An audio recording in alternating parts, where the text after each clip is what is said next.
As a mental health advocate and author, I love books. Books have the capacity to inspire, educate, transform, and ultimately help readers all over the world. So if you want to publish your book or if you need help writing your story, I highly recommend Mindstir Media, rated the #1 best book publisher around the country. Mindstir Media can help you no matter where you are in the book writing or publishing process. Go to mindstirmedia.com to learn more and schedule a consultation.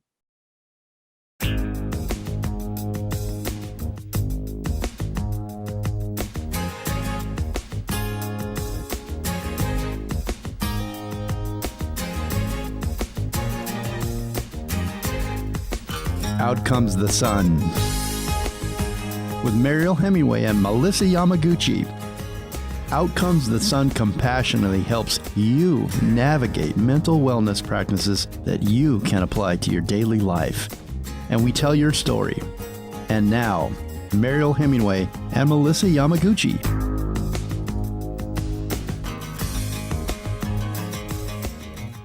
Hello, everybody. Welcome to Out Comes the Sun Radio. We are so excited. Again, another day, another amazing guest we have for you coming up. Really amazing guests. Good stuff.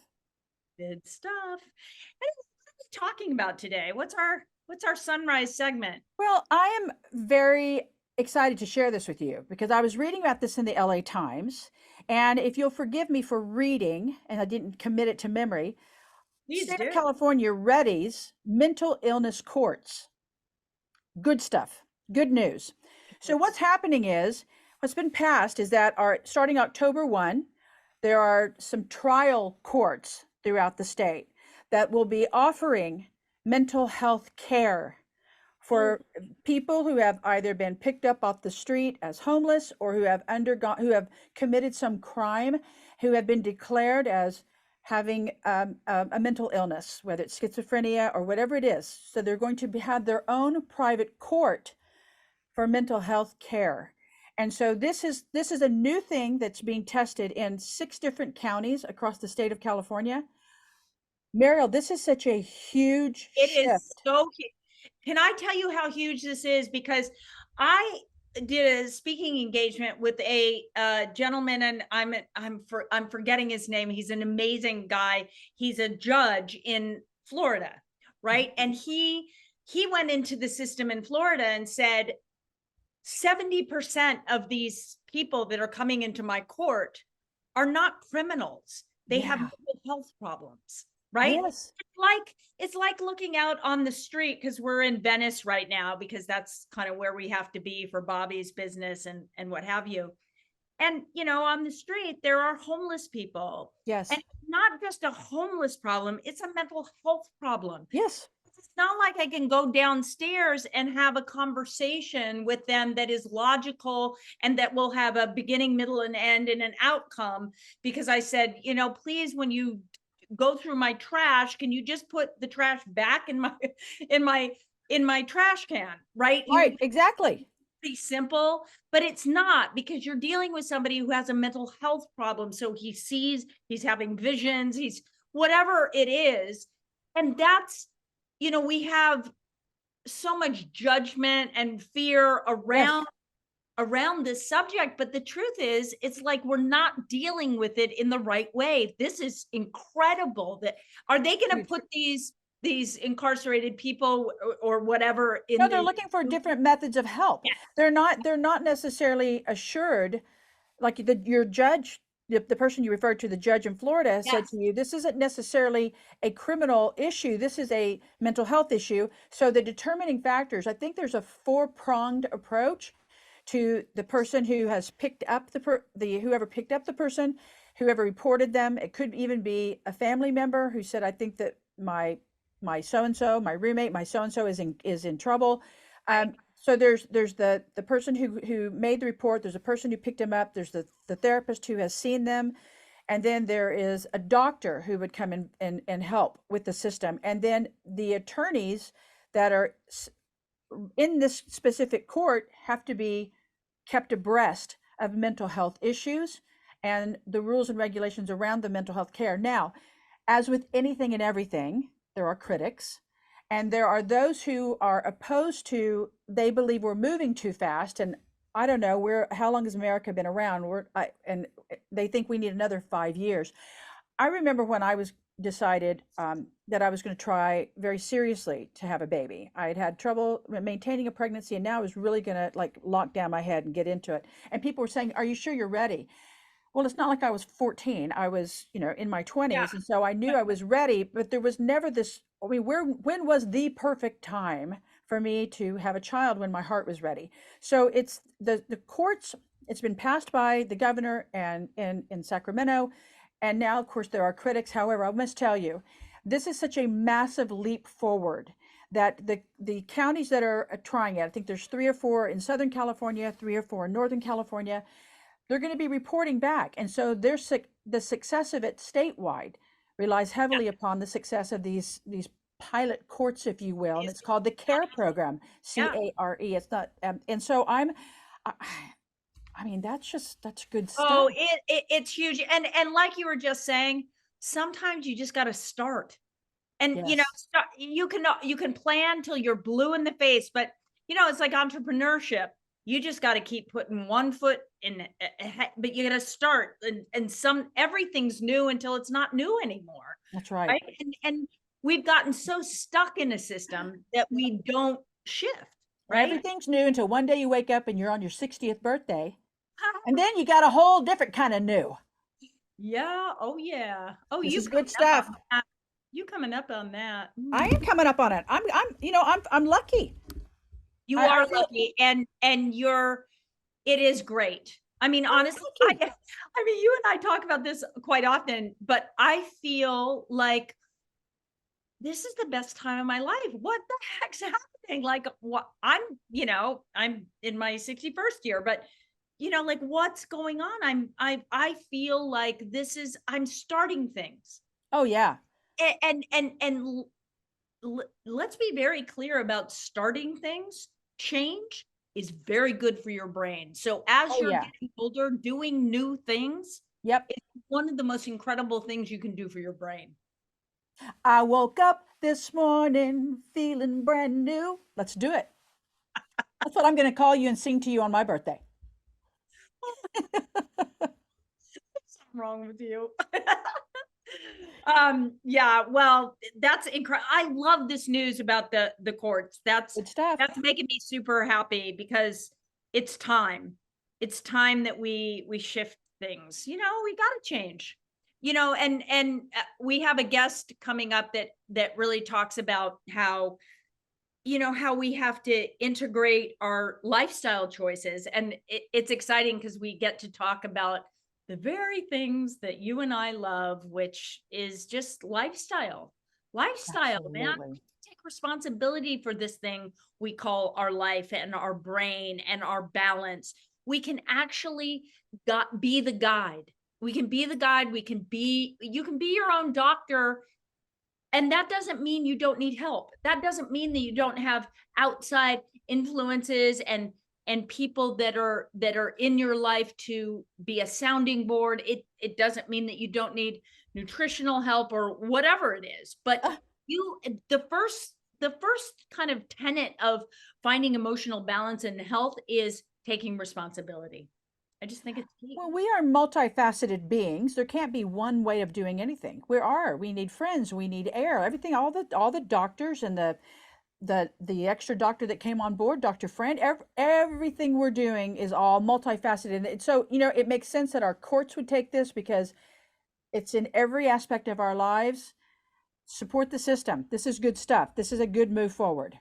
This is an excellent move forward. So please, everybody, stay right where you are because next we have 2 incredible guests that are going to introduce. I think you've heard of the 7 doctors because Melissa and I have talked about them quite often. Today, you're going to meet an 8th doctor.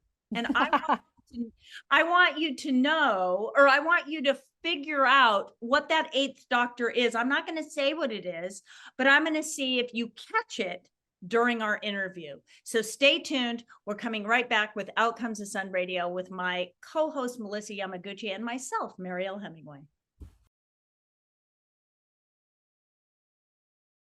Hello, everyone. You are listening to Out Comes the Sun radio podcast, and we have an amazing guest today, to guests, plural, because we have my friends, Olivia and Zak Williams, amazing human beings who have such an amazing product that they've come out with, and it is so in keeping with our, Melissa and I's message about mental health. They've literally created a product called PIM, Prepare Your Mind, with it. It's a supplement that is, supposed to help you to feel better. So Zak Williams is Robin Williams' son. We have done projects in the past talking about his father, and me talking about my sister and my grandfather and all the other people that I've lost in my family to suicide. And Zak is beautifully spoken about his relationship with his father, his relationship to mental health. And Olivia is such an incredible support to her husband, and they have a beautiful, beautiful family that I got to see the other day at a market called Erewhon, where they were promoting PIM, and they also had an incredible drink there that was like wait, tell me what that was called. What was that? Yeah. We are the smoothie of the month. Since May is Mental Health Awareness Month, we presented a mental health driven smoothie called the PIM Amino Acid Trip, which features our magnesium drink, our magnesium powder, which is 3 types of magnesium that are specifically focused on brain health. And then also integrates L-theanine and glycine, which are amazing amino acids for mental health and amazing for sleep, which is one of the most critical elements of mental health. Totally. I mean, what you're saying is so important, and people don't realize there's these simple steps to creating a life of well-being, right? But people don't know these simple things. They don't know about magnesium. They don't know these combinations of different things that can help you just be more in balance. I'm just so grateful that you've come up with them. And actually they're fun to eat. Like, don't get me started. It's a little bit weird. I was thinking about it today. I was on my walk and I was like, I really like, they're gummy bears, aren't they? They're kind of gummy bears, right? They're like gummies, and they taste really good, but there's nothing in them that's going to cause you to be, off your whatever crazy diet you may be on this month. But they're really effective. I honestly, truly, not lying to you, felt a sense of like, I took a breath. So thank you for that. Thank you for coming out with something that people can actually do. Because, so often people will ask me, and I know they ask you guys all the time, what do I do? Is there something that when I'm in that state of fight or flight, or I'm panicking, or I'm, whatever it is, or I'm feeling anxiety, is there something I can take just for a quick fix? It's not the lifestyle fix, but it certainly can help you kind of have a window into well-being, wouldn't you say? Yeah, and those 2 things don't have to be separate. Right. I think, culturally, we have so much in the media that has been promoted around, quickly remedying your mental health through specifically alcohol. I think culturally is what we really see a lot. But the reason that can work so well is because there's GABA in alcohol. So you actually get flooded with GABA neurotransmitter, which we don't have a ton of awareness around. And that's something we're really passionate about, is raising that awareness around GABA, which is your neurotransmitter that is responsible for bringing you back down to neutral. So it takes you out of fight or flight. It brings you back down into a calm, safe place in your brain. So that way you can actually start doing some of those longer term health lifestyle changes. Right. And so these gummies that you're talking about, they're called our mood chews. And they are GABA and L-theanine in a delicious kind of citrus or a berry flavor. Someone was describing them to me yesterday, tasting like a gusher. I don't know if that makes sense for you, but this is actually designed so it's absorbed through your mouth. And then within about 20 minutes, you'll start feeling like maybe your shoulders relax, maybe your jaw unclenches. You'll start thinking a little bit more clearly, that weight will maybe get lifted off of you. So really that is scientifically working with your brain to do what it already is designed to do. But often we're deficient in GABA because it's naturally found in fermented foods. So unless you're eating a diet super rich in kimchi or sauerkraut, you might probably be deficient in GABA. And especially if you're experiencing chronic stress. Wow, I did not know. I had no idea that GABA was in fermented foods. I had no idea, and I thought I knew a lot about the brain. That's super interesting information. Now, I want to take you back to what you said about alcohol having GABA in it, or does it release GABA in the brain? I can speak specifically to that. Alcohol acts as a GABA antagonist, and so basically it interferes. You could say it interferes. It interacts with the GABA system, in the sense that when you have a night of drinking alcohol and you feel dysregulated afterwards and the like, it in part is due to kind of dysregulation with the GABA system. In conjunction with that too, of course, there's specific byproducts of the metabolization of alcohol that create issues with not only your neurotransmitter system, but also your brain, other organ health, and so forth. And so, the perspective that we take is the Western diet is generally not great at supporting our neurotransmitter health and in general our mental well-being. We tend to eat too much sugar.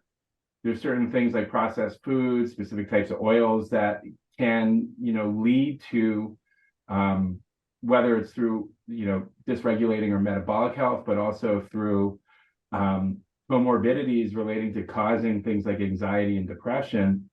We wanted to create a solution that was distilled nutrition for things, starting with, supporting the GABA system through amino acids and so forth, but expanding into other products that we develop, like the mental hygiene kit, which is focused on providing a foundational baseline for your neurotransmitter health. Wow, I love this. Melissa. I'm sitting here wishing that I had known about this while my son was in finals last week in college, because I would have stocked him up to the gills with this product. The stress levels that we put on our kids in college and all this pressure they've got to meet all these numbers is disheartening as a mama, but your product sounds like a lifesaver. And I'm definitely going to be buying it so I can send him back to school with it when he heads back this fall. Honestly, I wish I had it in college too. Yeah. And now that we do know it exists, like it's something as mothers or as students who might be listening, these are like healthy, safe, natural, quick acting, and doesn't actually take you out of yourself. It actually brings you more to yourself by taking them. And so I think it's really, I had a text from my neighbor the other day saying her 11-year-old daughter woke up and was like, "Mom, I really need a mood chew." Had like a really stressful day. She woke up, she knew. But I love that, like, learning that we can reach for these nutritional elements that can really help us regulate. And what's been so impressive for me is Olivia went through the process of becoming an integrative nutrition coach.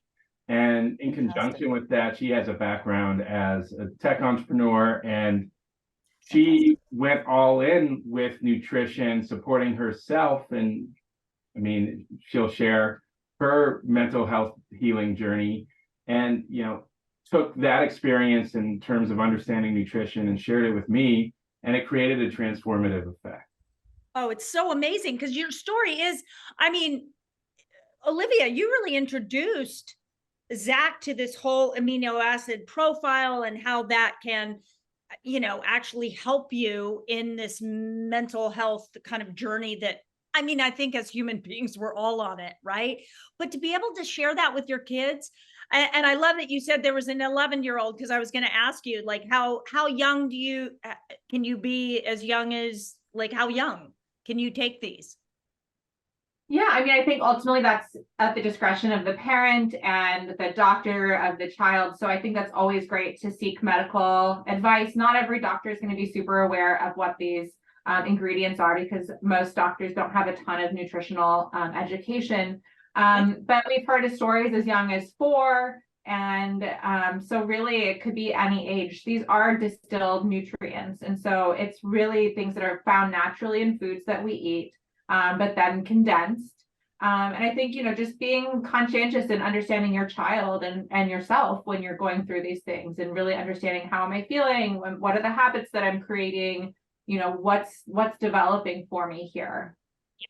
Yeah, no, it makes so much sense. I want to add when I was looking through some of the work that the two of you have done, either independently or together, one of the things that I noticed that you share a lot of tips on ways to heal. And our listeners are always looking, they're in the car, they're at home, they're listening, and they're wanting tips on ways that they can take control and ownership of their lives. Can you share with some of your wisdom with us, our audience, on ways to heal? I think my first step in any healing journey is just that self-awareness, like starting to really get to know your body, because so much of when you're in a state of pain and when you're going through things is disassociating and, really losing yourself. Like, I don't want to feel this. I don't want to be here. And really losing touch often with our bodies, which are so deeply connected to our emotions, our mental health. It's all one and the same. So really starting to get to know your body and yourself. There's lots of little hacks that I do in life. And when I met Zak, I saw him and he was in an amazing state where he had become so self-aware of himself and what he was going through. And I saw this incredible man and I was like, look, I know things that I can some tips and some tricks, some nutrients, some habits. So Zak will often lament, if I see him in a really stressed out state, I'm like, okay, we're going to first talk about have you eaten? Have you drank water? How much did you sleep last night? Do you need to take a rest? Do you need to move your body? Oftentimes we need to discharge stress in order to kind of get to a more regulated state. Something I'm a big fan of that is another behavioral tactic is something called a power pose. There's a great TED talk on it out there. Search for it. But it's really standing kind of arms up in a bit giant X. I'm sorry, I didn't mean to interrupt, but that's so cool. I didn't know that was a thing. I love that. I'm going to do it. I'm going to do it when my husband thinks he's got the better line in an argument. I'm just going to. You just go full power pose. You're basically human X. You push their weight out to your hand. And within about 30 seconds, you can actually start to feel yourself regulate. So this kind of stimulates your vagus nerve, which brings you back, grounds you. And you can actually, if I find myself having trouble, winding down before bed, it's great. If you have a stressful phone call, I pop a mood chew, I do a power pose. I make Zak stand in a power pose with me. I love this. It's great. It's something that's really easily accessible. I can't tell you, I'm going to be working the hell out of this pose at the grocery store, at the bank, everywhere we go. Go ahead. No shame. Power pose everywhere you go.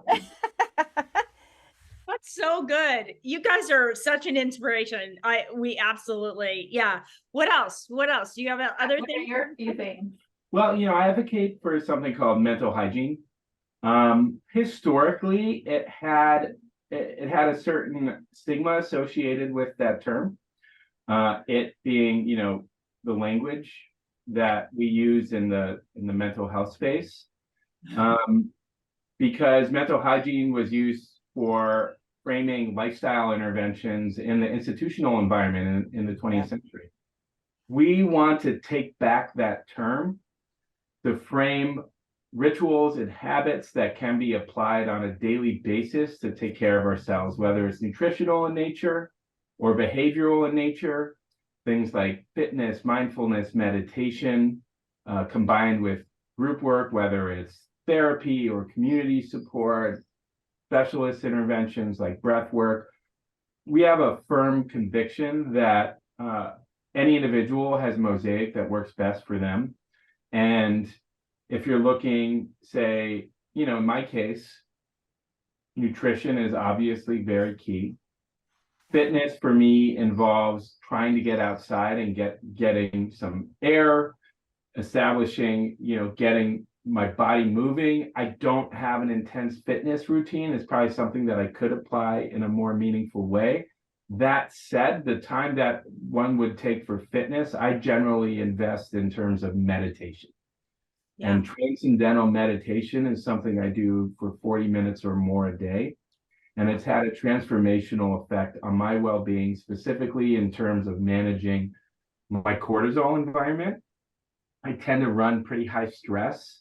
And when I can manage that stress through things like meditation, it has a sea change in my day.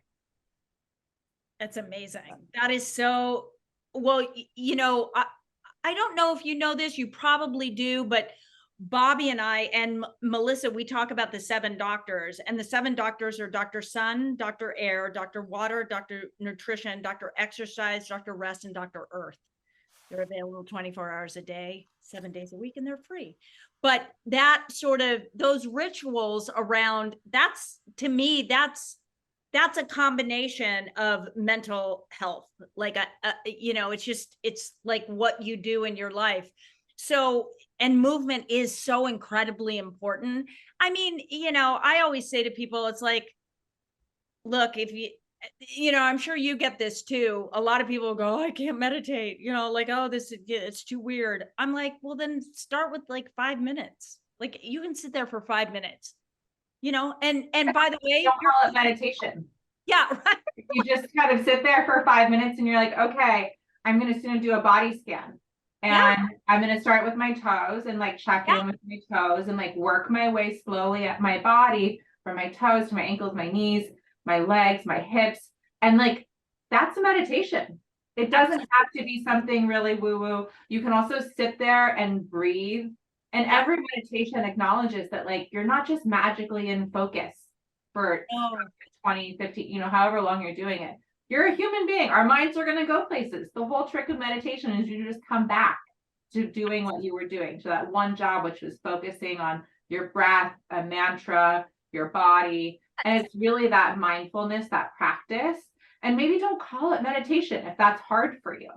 That's exactly what I say. I say, look, if that freaks you out, call it silence, call it prayer, call it whatever you need to call it to make it okay for you, because the brain actually needs it. The brain and the body, and that sort of that ability to come to a homeostasis really in body, brain, and spirit. It's so good.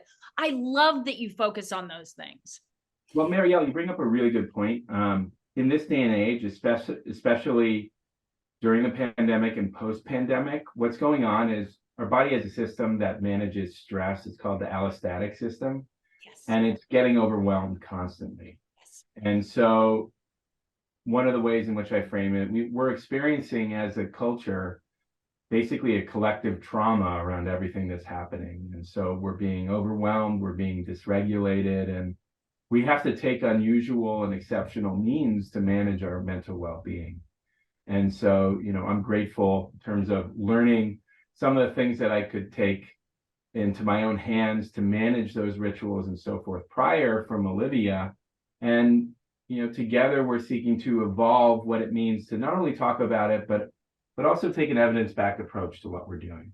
You know, we're very keen on establishing randomized controlled trials for our products, expanding into working with different institutions, academic institutions, with folks like our chief medical officer, Dr. Raghu Appasani, who's an addiction psychiatrist currently based at UCSF. And, you know, together with the scientific and medical community, what we want to do is bring these lifestyle interventions front and center through taking an evidence-backed, research-first approach to delivering information and solutions in a meaningful way.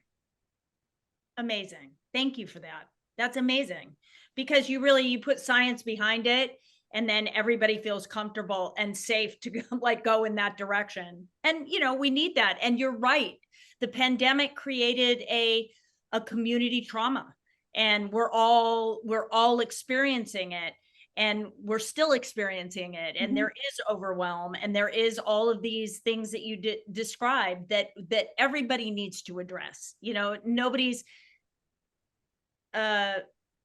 not a victim of what happened to the world, right? But we all have the purview or the power to make change, right? And to make new choices and to have rituals that are going to support. And it's just about knowing what those are and knowing that you don't have to be perfect at them. Like I think that's part of it is like, hey, look, you're not going to be a monk in Tibet.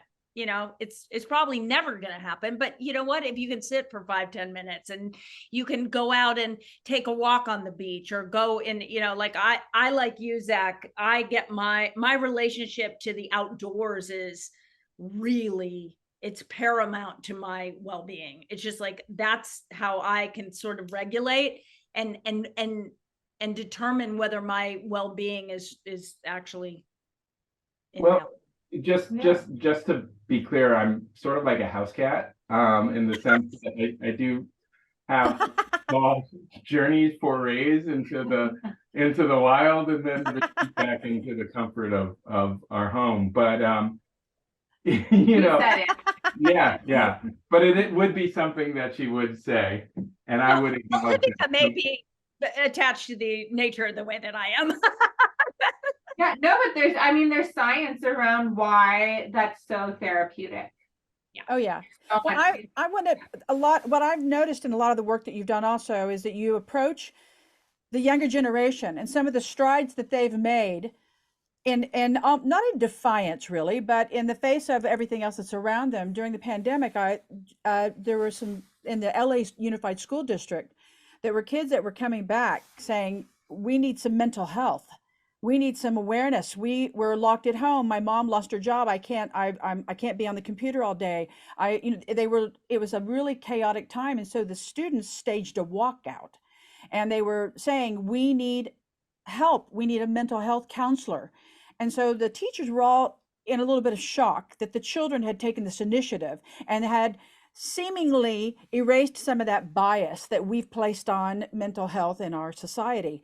And I notice that the two of you do a lot of work with our younger generations in approaching that. Can you talk to that? Yeah, the organization that Zach's most involved with is called Bring Change to Mind. Yeah, so there is a good deal of work that I specifically do in terms of supporting university students, high school students, and potentially younger generations. When I say potentially, the majority of my work is focused on high school and university students. Yes, I work with an organization called Bring Change to Mind. Mariel, I know you're well acquainted with it. I Yes. believe you're ambassador for the organization. Yes, I was there. I was there the first year. Yeah, from the very onset. So the work I do in advocacy is very much based upon systems change. And so in order to establish systems change, what we look at are kind of the problems that are causing, dysregulation and or trauma, so forth, with different populations. And when it comes to working with young people, really what it comes down to, and I'll try to keep it as simple and straightforward as possible, is we have established a crisis care system in the US. Really what we need to orient towards is a prevention-based system. There's just not enough psychiatrists, therapists, counselors to support a nation in crisis. And so what we need to do is really invest in education and solutions that can enable people to not only take things into their own hands, but engage in a way that they don't get to a state of crisis. Mm-hmm. Right. Absolutely. You're 100% correct. I mean, that's the key, because and the truth is that's for physical and mental health care. I mean, it's all about preventative. It's all about taking responsibility. In my mind, the mental health journey really is about, number one, taking responsibility for yourself. First just saying, okay, this is who I am, and I am responsible here for where I am in my life. And then going from there. It doesn't mean you don't need help, but it means I am the instigator of my own existence, and I go out and I can level out that playing ground so that I can be in balance in different situations. So I love that you're doing work with kids, because that for Melissa and I, it's just key. like, because they just have a different upbringing now, I mean, you have little kids, they're on screen, you probably have to limit screen time and all that stuff that we never had to do. And I had 2 channels of television when I was a kid. Like, there was I Love Lucy and another show, and that's all we had. But I mean, like, now there's just so many choices, and there's technology, and then there's Instagram and Facebook and TikTok and this and that, and everybody's, in a pretend world kind of.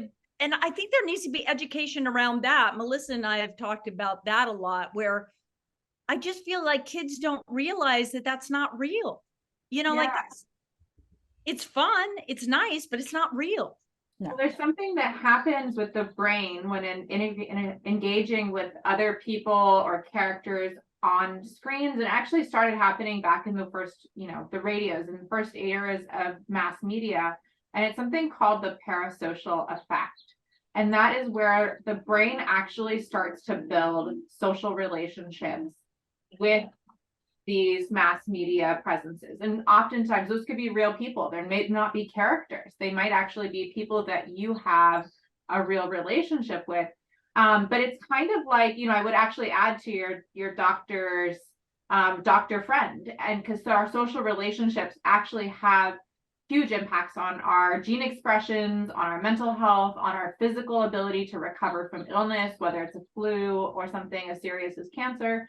And it's those social relationships that make an impact. And our brain thinks that we're receiving social experiences when it's having a parasocial experience. But it's kind of like living off of cotton candy or gummy bears, where there's no nutrition to that. You're actually not getting the essential things that you need in your body from having those real in-person social experiences, because there's energy. Like, they can actually measure your energy 6 feet away from your body with an EKG machine. And so the great irony of the pandemic is that we're all 6 feet apart. And so it's actually that physical energy makes a difference. And so I think as long as we start educating ourselves, like, hey, like, am I really having these social experiences? Am I really engaging with my community, with these positive relationships? Or is my brain tricked into thinking that I've already checked that box for those human needs? It'd be like drinking it'd be like drinking soda all day. And it's like, oh, I'm so thirsty still. And so you keep drinking soda. And in fact, you need a glass of water. Yeah. For example, it might look like Olivia's right next to me, but she's actually an AI generated. You look so good. Maybe I want my own. I'm joking. Wow, I love what you created. Oh my gosh, you guys are so incredible. Oh man, this is delightful. Really delightful. Please come back and talk to us more, because you have just everything that you're saying are things that people need to do. They just need to do in their lives. And I'm so grateful to know both of you. I'm so grateful that you're doing the work that you're doing, because it's really important that we make those connections. And and I want to just say, for everyone listening out there, go get yourself a PIM. What do you call it? Just PIM. You can buy them online. PIM.com, PYM.com. Yeah. PYM. So they're first of all, they taste really good. And honestly, I felt my shoulders like, just relax. And I'm super excited to share that we're launching the Attention Chew. Oh, nice. It's an ADHD support, and I struggle with ADHD, so it's really helped. And what's in them? Can you tell us what's in them? That one has a bit of a laundry list of ingredients. Yeah, I'm happy to share. It's tyrosine, carnitine, taurine, amongst several other cofactors that can support effectively our relationship with attention, distraction, procrastination, and so forth. I love it. You guys are amazing. We love you. You're coming back, and you don't have a choice in the matter. So thank you. Thank you for all you're doing. So much for having exciting. Oh my gosh. This is so fun. You guys are great. Thank you, Olivia and Zak Williams. We are grateful to have you. Olivia June. I love that. That's very cool. It's your month soon. 9 months. It's named after my great grandmother. Is it really? That's Yeah. beautiful. I just had a granddaughter. I think I told you that when we saw you. Yeah, her she's got such a long name. It's a mouthful. Anyway, I'll share that with you offline. Lots of love to you. And thank you so much. And everyone, you are listening to Out Comes the Sun Radio, and come right back, because my friend Melissa Yamaguchi is going to have an amazing tip on energy. Yes, she's doing the power pose. Welcome back to Out Comes the Sun with Mariel Hemingway and me, Melissa Yamaguchi. So I'm here to share with you an energy tip for the day, and I want to talk to you about your kitchen. The kitchen is so incredibly important. Listen, every room in the house is important. We can close the door to the closet underneath the stairwell, but we really cannot turn our eyes away from the kitchen. The kitchen is so important in feng shui because this is where you're nourishing your body. And as we know, nourishing the body nourishes the mind, the spirit, and enables you to move, enables you to think clearly, feel clearly. So the kitchen is very vital. And I've had a lot of my clients before ask me, can I place a mirror behind my stove up against the backsplash? Can I put a mirror there? Mirrored tiles? No, please don't.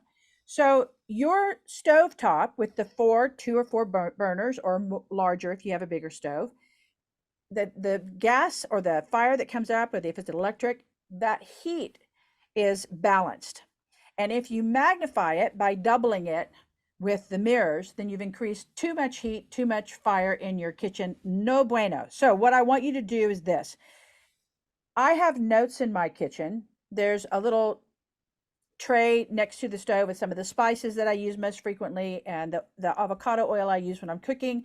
And I have made a little pretty sign that I put in a pretty little frame that says positive thoughts only. While I'm cooking, I'm only thinking positive thoughts. In feng shui, we know that the energy you place into the thoughts you're thinking as you're cooking affect the food, affect the balance of the food, affect how the body receives the food. So we know that in order for the food to be more nutritional, you think positive thoughts into it. It's really literally, this food is going to be so good for my family. I'm so happy I'm able to cook my son's favorite meal, my daughter's favorite breakfast, whatever this is you're doing. As you're cooking it, you're thinking beautiful, loving thoughts. So I put a little note, a very little teeny sign in my kitchen, right by the spice where I see it while I'm cooking, positive thoughts only. The other thing that's vital to understand is your storage of your foods, whether it's in your pantry, whether it's out in a basket on the counter, or whether it's in the refrigerator, must be kept organized. Not only because it staves off any bugs or any little house mouse that you may have, but because it keeps you in control of your inventory. It also, in feng shui, waste is very looked down upon. So if you're throwing things in the cupboard and you don't pay attention, or your refrigerator, you're not paying attention, it has expired, it's no longer good, it's got mold, whatever it is, that's bad. In feng shui, that's considered a waste of energy, because it's your money that you spent, and money is a huge source of energy. So you've wasted money. You're wasting your time because you went out and purchased it and brought it in, or someone gifted it to you. So being cognizant of what you have in your pantry, your basket on the counter, or your refrigerator, wherever you store your food, is a huge part of feng shui. Yes, certainly keeping it clean is a major component to it. But the other thing I want to talk to you about is the actual food you have. Ensure for feng shui that you have a balance of foods, that you have a balance of your vegetables and your fruits and your healthy carbs and your proteins and your healthy fats. You have to have a balance of this in order to create balance for you once you've cooked it with your positive thoughts and you've consumed it into your positive body. And your body will be even more positive if you'll stick around, folks, because coming up next is my gal, my co-host, Mariel Hemingway, to share with you health tips. Stay tuned.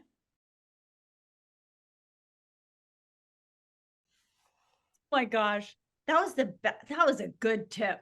That was a good tip, Miss Missy. Thank you. Thank you. Yeah, that was awesome. I was writing stuff down. That was so good. Anyway, so that leads me to my health tip, my health balance tip. So as you know, we talked to Zak and Olivia, and they mentioned fermented foods. fermented foods are so good for our bodies. Now, I learned something new today, and I think probably everybody learned something new about the fact that fermented foods is a great source of GABA for the brain. Now, if you don't know what GABA does, GABA is it's a calming neurotransmitter, I'm pretty sure, that calms the brain. It's often something that you'll see in like nighttime remedies that have melatonin or theanine in them, and they'll have GABA to calm you down so that you can go to sleep.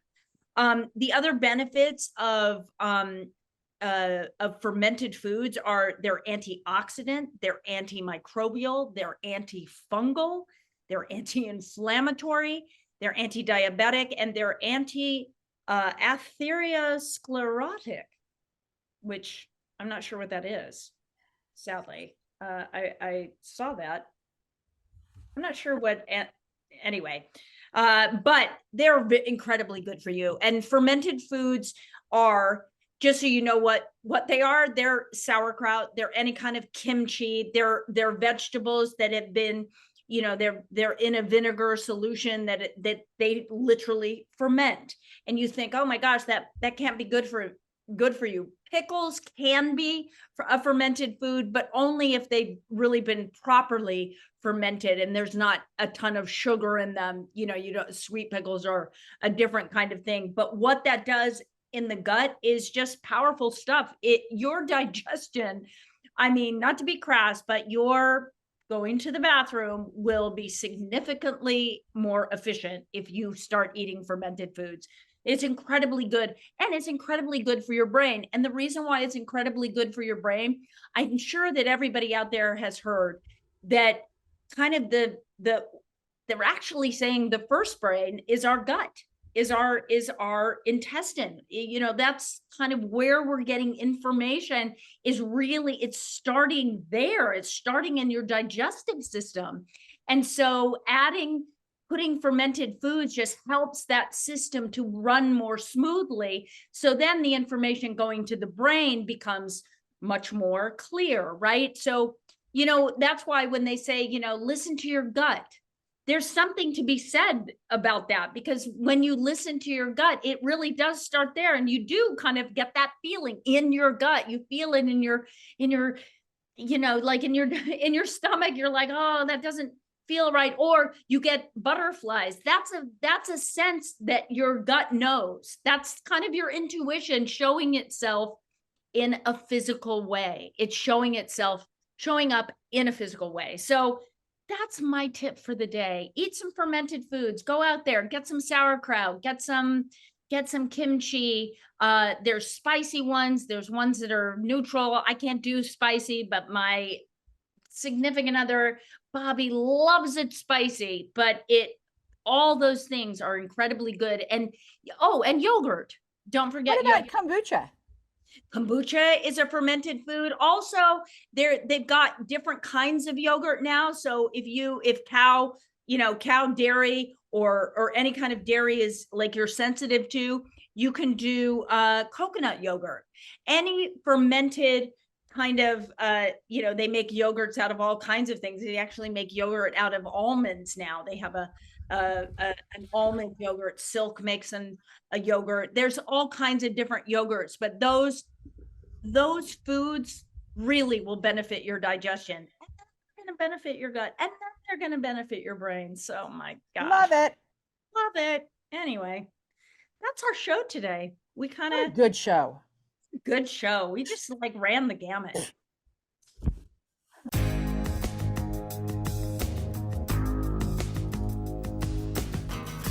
Out Comes the Sun has been a production of Evolve Entertainment. Hosts Mariel Hemingway and Melissa Yamaguchi. Executive producer Jeremiah Higgins. And sound engineer and producer Richard Dr. D. Dugan. Thank you for listening.